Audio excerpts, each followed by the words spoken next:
नमस्कार।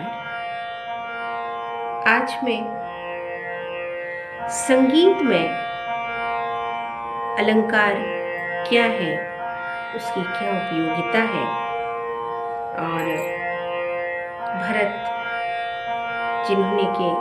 भरत मुनि जिन्होंने नाट्यशास्त्र लिखा, उन्होंने कितने अलंकार माने, इन चीजों को लेके आई हूँ। तो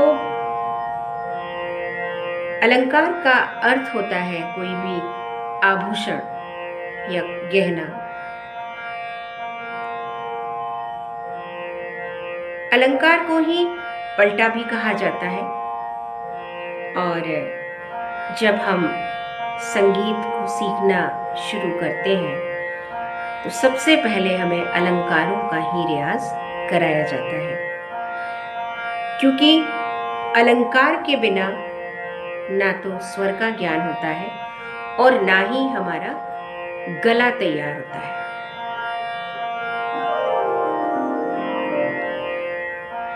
और अगर हमारा गला तैयार नहीं होगा, स्वर तैयार नहीं होंगे, तो संगीत के क्षेत्र में सफलता मिलना बहुत मुश्किल काम है।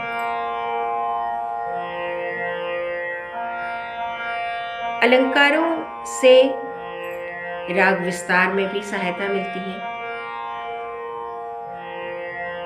और ये भी कह सकते हैं कि अलंकारों के द्वारा राग की सजावट करके या राग को सजा करके उसमें 4 चांद लगाए जा सकते हैं।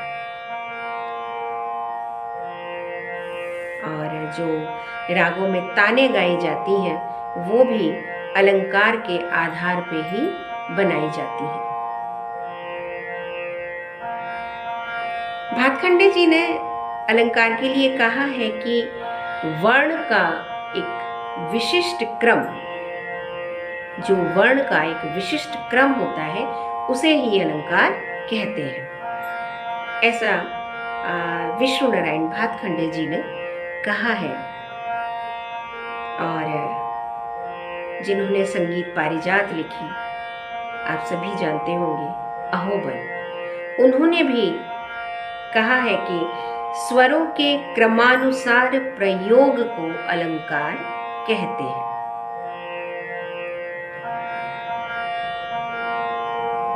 भरत मुनि के अनुसार अलंकार स्थायी, आरोही, अवरोही और संचारी इन्हीं वर्णों पर आधारित होते हैं, ऐसा भरत मुनि ने कहा है।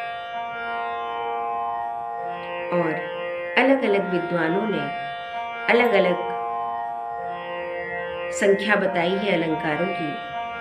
जैसे दत्तिल मुनि हुए, उन्होंने अलंकारों की संख्या 13 बताई। भरत ने 33 अलंकार बताए। मतंग मुनि, जो सबसे पहले जिनके ग्रंथ में राग शब्द आया, उन्होंने भी 33 अलंकार ही बताए। शारंगदेव, संगीत रत्नाकर के रचयिता, जिन्हें कि निशंक भी कहा गया, उन्होंने 63 अलंकार बताए।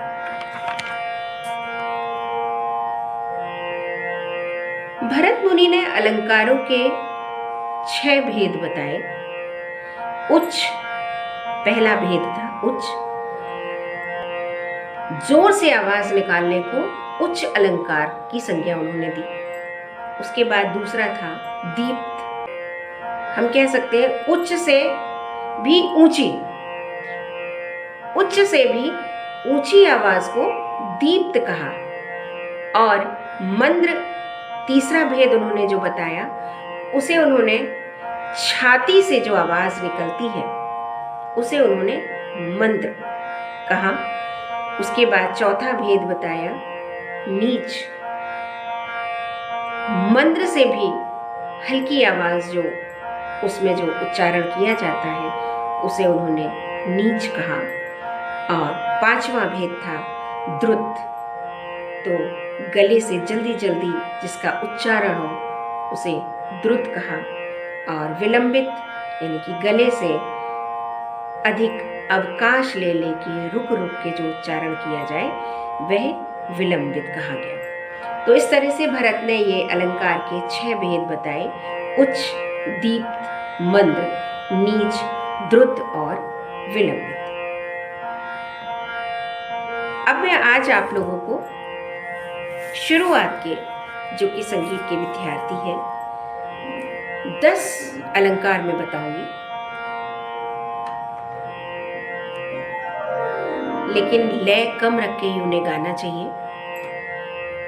जब वो साध लिए जाए, मैं ये बात बराबर बोलती हूँ कि जब हम उस अलंकार को या उन स्वरों को साध लें, तैयार कर लें धीमी लय में, तभी हम उसे द्रुत लय में गाएं। तो मैं आज आप लोग को 10 अलंकार बताती हूँ।